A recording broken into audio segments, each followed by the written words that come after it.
Você já se perguntou por que o Sheldon Cooper, do The Big Bang Theory, entende física quântica, mas trava completamente diante do sarcasmo? A ciência explica isso como um déficit na teoria da mente, que é a nossa capacidade orgânica de ler intenções e estados mentais nos outros.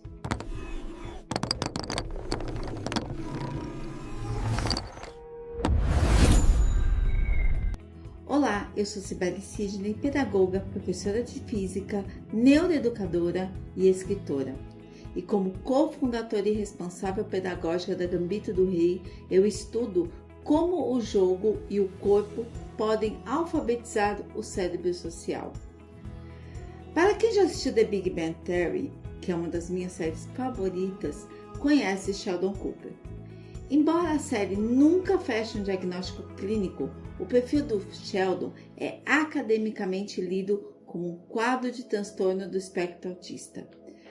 Para nós, o ponto crucial não é o rótulo, mas o déficit na teoria da mente e como a nossa metodologia oficiação atuaria nesse gap cognitivo. A teoria da mente é a capacidade de atribuir estados mentais de crenças, intenções, desejos a si mesmo e aos outros.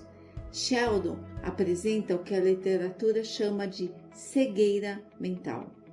Ele processa a linguagem de forma literal, que é o hiperrealismo. Quando alguém usa o sarcasmo, Sheldon falha em entender a intenção por trás das palavras. Para ele, o mapa palavra é o território fato. Note que ele não é cruel por malícia, mas por incapacidade de prever o impacto emocional das suas falas. Sheldon carece de uma musculação de simulação mental que o roleplay exige naturalmente. Sheldon é movido por uma previsibilidade extrema. Por exemplo, ele odeia surpresas. O cérebro dele libera dopamina na manutenção de padrões e rituais, como o lugar que ele tem no sofá. Qualquer quebra de padrão gera uma resposta de estresse, pois ele não possui a flexibilidade cognitiva, que é uma das funções executivas para recalcular a rota. Se o Sheldon fosse meu aluno, lá no ensino fundamental, ou se eu estivesse treinando um professor para lidar com ele, eu não usaria telas ou explicações lógicas. Eu usaria o corpo e o jogo analógico. Para Sheldon, entender emoções é um esforço lógico exaustivo. O uso das máscaras expressivas nas oficinas de teatro ajudaria a congelar arquétipos emocionais, permitindo que ele analise visualmente o que é tristeza ou raiva e transformando o subjetivo em um dado concreto. O RPG é, por definição, um simulador de estados mentais. O RPG ele permite a exploração da identidade através do álibi, que é a desculpa de que eu não sou eu, é o personagem. A estratégia é colocar o Sheldon para interpretar um personagem que precisa persuadir ou mentir em um jogo de RPG. Isso forçaria a usar a memória de trabalho para manter o estado mental do outro vivo em sua mente, exercitando o controle limitório dos seus próprios impulsos sistemáticos. Diferente do digital, o jogo de tabuleiro, como xadrez ou jogos de estratégias modernos, exige a leitura da linguagem corporal do adversário. O nosso método oficiação utiliza o tabuleiro gigante para que o aluno viva a peça. Ao mover-se fisicamente como um rei ou como uma torre, ele integra a cognição motora à percepção social. É perigoso dizer que ele não tem empatia. A neurociência moderna, ela prefere o termo déficit de sintonia. Sheldon tem uma empatia afetiva. Ele sofre se vir alguém que ama realmente mal, mas falha na empatia cognitiva, o ler o outro. Sheldon é o exemplo perfeito de por que precisamos de artes cênicas e jogos analógicos na escola integral, para ensinar o que os livros e as telas não conseguem. A complexa e orgânica arte de ser humano entre humanos. Para Sheldon, o mundo real é caótico, porque as regras sociais são implícitas, ambíguas e mudam sem aviso. Já o Dungeons & Dragons é um paraíso de previsibilidade sistemática. No jogo, cada ação é regida por um dado e um manual de centenas de páginas. Se o Sheldon quer persuadir um guarda no jogo, ele não precisa sentir a empatia, ele precisa rolar um teste de carisma baseado em números. O sistema de jogo funciona como um contrato social rígido, que aliás ele faz muito bem. O que discutimos sobre a teoria da mente é que Sheldon falha em ler mentes de forma orgânica. No RPG, o jogo fornece a ele uma teoria da mente que é terceirizada.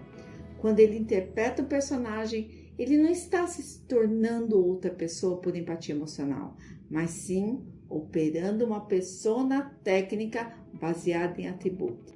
Muitas vezes Sheldon joga com personagens que são extensões da sua própria lógica, como magos de alta inteligência.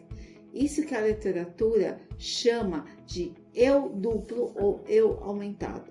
Ele apenas potencializa o que já é. Por que a gente não percebe o déficit dele durante o jogo?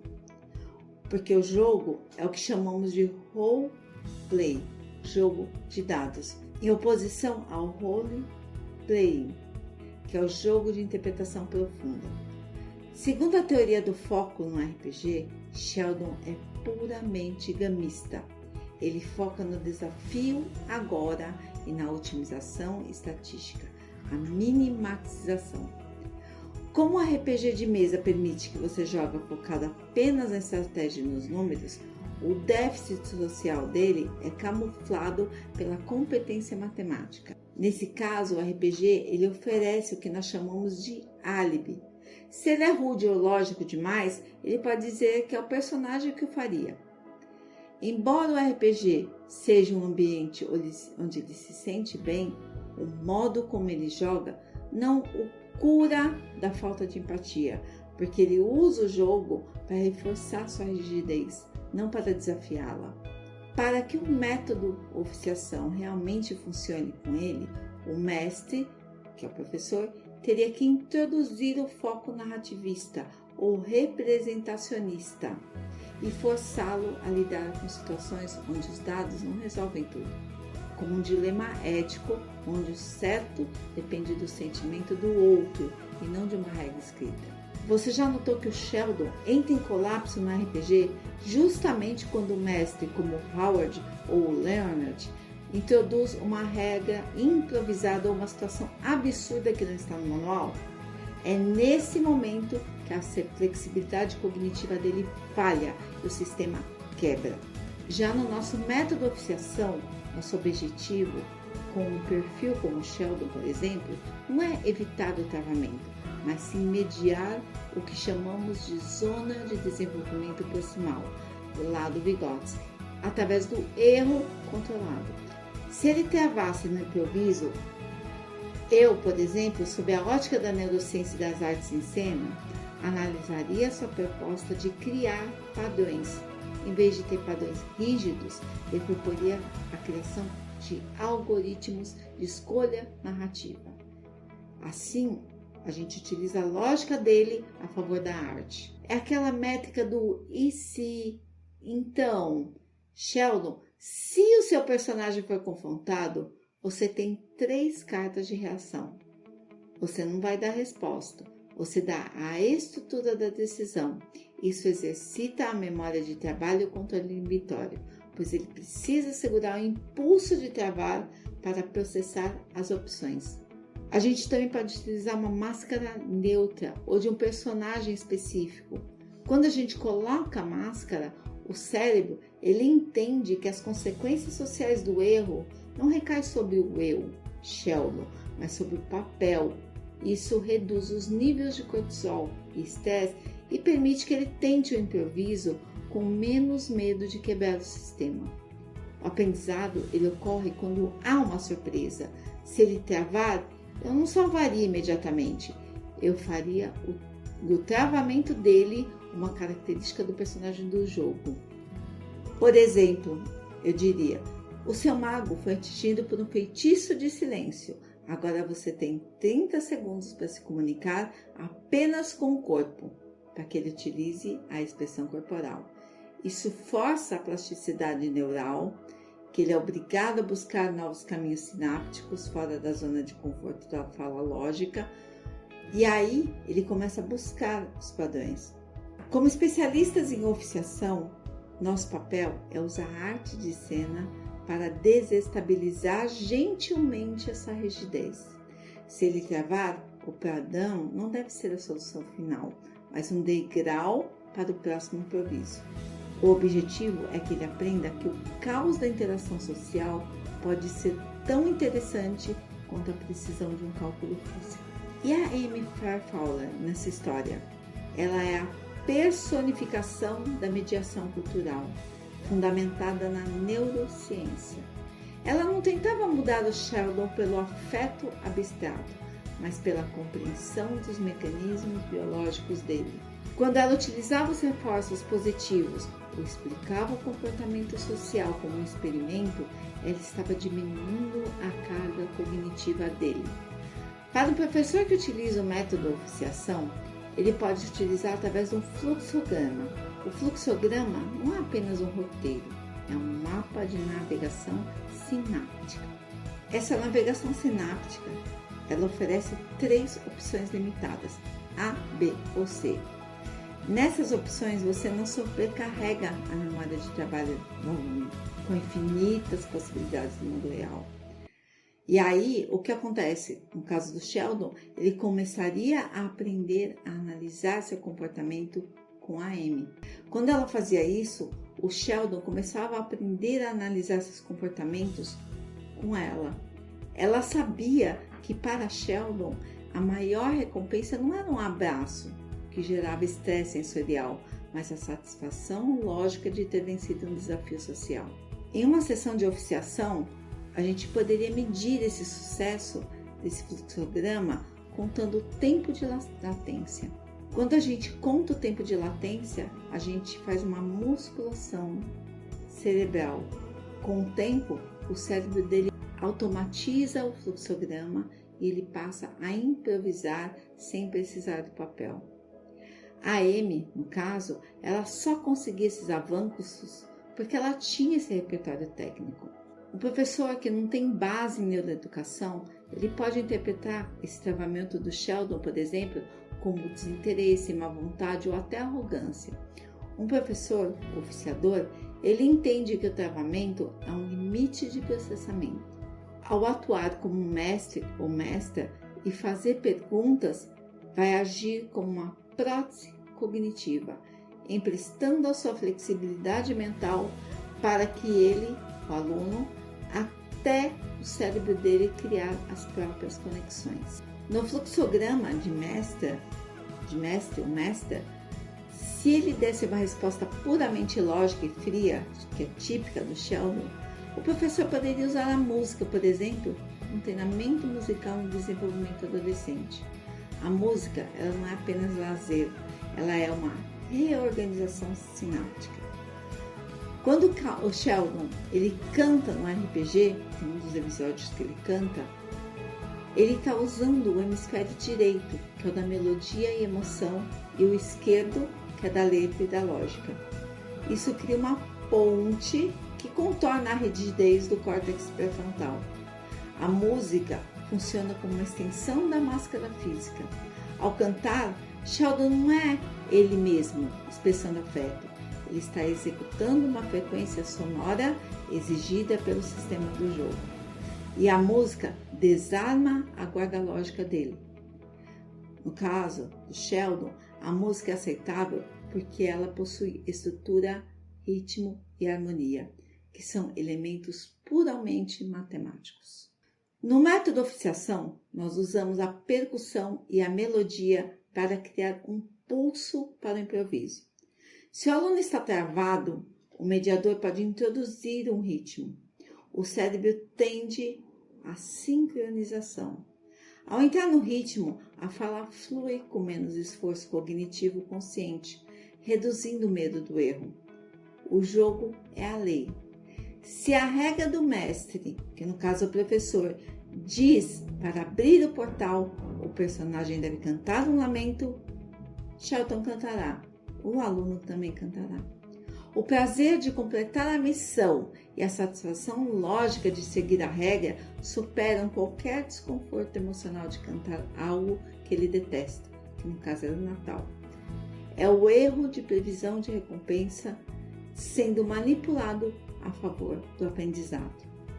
Poderíamos usar isso para expandir a teoria da mente dele, com uma validação técnica. Seu personagem acaba de ganhar um bônus de mais 2 em carisma por essa performance. Isso é visto como um reforço positivo dopaminérgico. E aí a gente faz uma provocação dialógica. Como o seu personagem se sente ao usar uma música de uma festa que ele detesta para salvar o grupo? No caso do Sheldon era o Natal. Isso é um sacrifício lógico ou emocional? Isso forçaria o aluno Sheldon a analisar o próprio comportamento através da lente do personagem, criando o que Sarah Nini chama de bridge, quando as emoções do personagem e do jogador se misturam, mas de uma forma educativa. Se não fosse essa estrutura musical, ele provavelmente teria apenas feito um discurso lógico e seco. O ritmo deu a ele o contorno que faltava. A aplicação da nossa metodologia em um aluno com TEA, transtorno do espectro autista, parte de um princípio inegociável da neuroeducação. Lembrando, o autismo ele não é uma linha rígida, mas um espectro vibrante e heterogêneo. Enquanto Sheldon Cooper representa um perfil de alta funcionalidade, com foco em lógica e rigidez sistêmica, outros alunos, por exemplo, podem apresentar hipersensibilidades sensoriais, desafios na comunicação não verbal ou diferentes níveis de suporte. O sucesso da oficiação ele vai depender da capacidade do professor de entender a mente de cada aluno. O laudo ele não vai ser um rótulo limitante, mas um manual de instruções biológicas. O laudo ajuda o professor a prever quais estímulos pode gerar dopamina, que é a recompensa, ou quais pode gerar o cortisol, que é o estresse. Quando a gente entende o funcionamento neurobiológico do aluno, o professor ele deixa de reagir ao comportamento e passa a mediar a cognição. Isso reduz o burnout docente, pois o comportamento atípico deixa de ser visto como uma indisciplina e passa a ser lido como um processamento de dados diferenciado. Nossa metodologia ajuda o aluno TEA, porque oferece o que o mundo real raramente dá, que é previsibilidade artística. Para muitos no espectro, as regras do jogo são um alento. Eles criam um contorno seguro onde o improviso pode acontecer sem que o chão desapareça. A música e a história, elas vão funcionar como organizadores temporais e espaciais. A música, ela regula o sistema nervoso, enquanto a contação de história oferece scripts sociais que podem ser analisados logicamente. O maior ganho da oficiação é permitir que o aluno experimente ser o outro sem perder a si mesmo. Através da teoria da mente aplicada às artes em cena, o aluno com TEA, ele treina a habilidade de olhar o mundo por uma outra perspectiva, quando o personagem como um laboratório seguro. Entender o aluno é um ato de mediação cultural. É criar um espaço dialógico, onde o saber científico do professor encontra a subjetividade do aluno. O laudo ele auxilia o professor em não atirar no escuro, permitindo que as ferramentas de oficiação, como o fluxograma que fizemos, sejam personalizadas para cada necessidade. Em suma, a oficiação ela não busca curar autismo, mesmo porque autismo não tem cura, mas sim alfabetizar o cérebro social através do jogo e da arte. Quando o professor compreende a neurodivergência, ele deixa de ser um instrutor de conteúdos para se tornar um mestre de possibilidades, garantindo que cada Sheldon ou cada perfil único do espectro encontre seu lugar no tabuleiro da vida. Até mais!